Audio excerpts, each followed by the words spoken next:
नमस्कार दोस्तों, स्वागत है आप सबका आपके अपने चैनल अल्फा लीडर्स में। मैं अभिषेक मिश्रा वशिष्ठ प्रस्तुत हूँ फिर से एक और अध्याय के साथ में, जो कि दहेज हत्या या डाउरी डेथ का है। तो आज के इस वीडियो में हम इसके इतिहास से लेके इसके जो भी प्रोविजंस जो इंडियन पिनल कोड में दिए गए हैं उसके बारे में बात करने वाले हैं। तो बिना किसी अनावश्यक भूमिका के चलिए आराम से प्रारंभ करते हैं।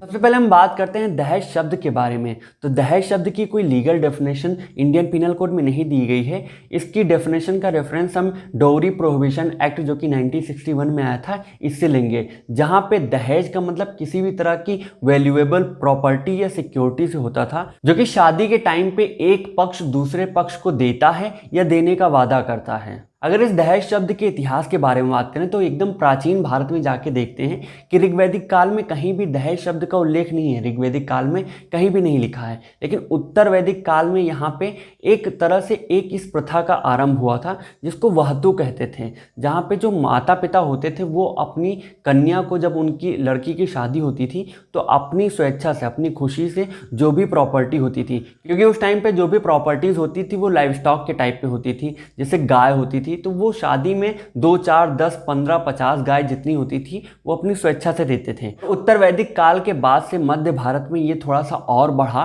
और मध्य भारत काल में इसे कन्याधन के नाम से जाने लगा। अब कन्याधन में क्या होता था कि बाप अपने जो पिता होता था वो अपनी औकात के हिसाब से अपनी लड़की को शादी के टाइम पे खुशी से धन देता था।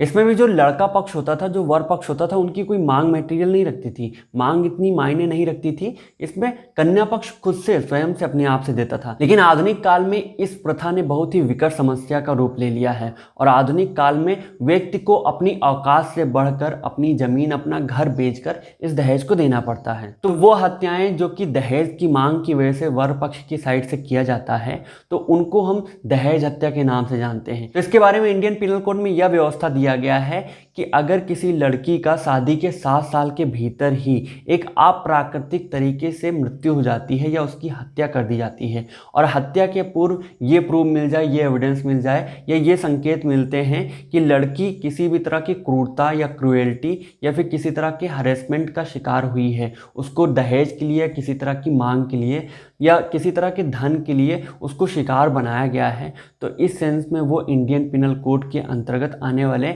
ऑफेंस के लिए लायबल, जो कि सेक्शन 304 में बी में दिया गया है, इसके लिए लायबल माना जाएगा। और उसको, जिसने इसको कॉज किया है, जिसकी वजह से यह हत्या हुई है, उस ऑफेंडर को या एक्यूज्ड पर्सन को 7 साल तक के लिए मिनिमम और मैक्सिमम इसको बढ़ा करके आजीवन कारावास तक की सजा प्रोवाइड कराई जाती है। तो आईपीसी के इस वीडियो और दहेज हत्या के इस अध्याय में आज के लिए बस इतना ही। आई होप आपको इसके प्रोविजन समझ में आ गए होंगे।